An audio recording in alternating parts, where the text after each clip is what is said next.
लगायम hi friends इंजो रात्रि mummy కూరగాయలు తెచ్చింది చూడండి ఫ్రెండ్స్ ఇక మాత ప్రతి వారం కూరగాయలకు మొత్తం 500 అవుతాయి చూడండి ప్రతి బుధవారం కూరగాయలకే అవుతాయి ఎంత పిరమైనాయండి కూరగాయలు మొత్తం చాలా పిరమైనాయి ఇంకో పుండుకూర చూడండి ఎంత పొడుగుంది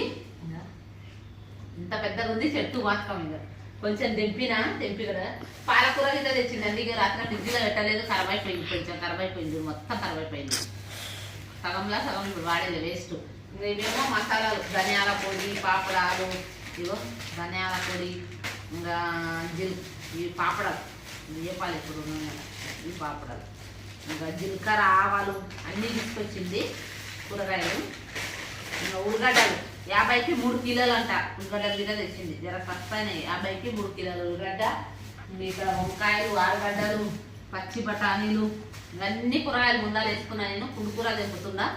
పుండుకూర తెంపి పుండుకూర పప్పు చేద్దామని ఇంకా పాలకూర గిట్ట అన్నీ చదువుతున్న కూరగాయలన్నీ ఈ పాలకూర ఒకటి మాత్రం ఖరాబ్ అయిపోయింది ఇది ఫ్రిడ్జ్లో పెట్టేది ఎదురు పెట్టాలి మొత్తం చేసిన పళ్ళు ఈ బఠానీలు పచ్చి బఠానీలు 10 రూపాయలు కదా ఈ పచ్చి బఠానీలు 5 రూపాయలు వస్తున్నాయి 10 రూపాయలు అవుతాయి టమాటాలు ఇదేమో కొత్తిమీర కట్ట ఇంత ఇది కొత్తిమీర కట్ట ఒకటి ఇంత పెద్దగా ఉంది 10 కొత్తిమీర కట్ట ఇది పుదీనా కట్ట పుదీనా మా పిల్లలు పుదీనా కట్ట ఇది పుదీనా కొత్తిమీర కొత్తిమీర ఏమో ఇది ఇదిగో కొత్తిమీర గిట్ట ఇంతున్నది 10 కంటే 10 రూపాయల కట్ట మళ్ళీ ఇది 10 రూపాయల కట్ట అంటారు ఇంత పెద్ద కట్ట ఇవన్నీ తెంపి మేము కూరగాయలు అన్నీ చదువుకొని పెడతా డబ్బాలు వేసి పెడతాం మళ్ళీ చేసేటప్పుడు తొందరగా అవుతుంది సరే బాయ్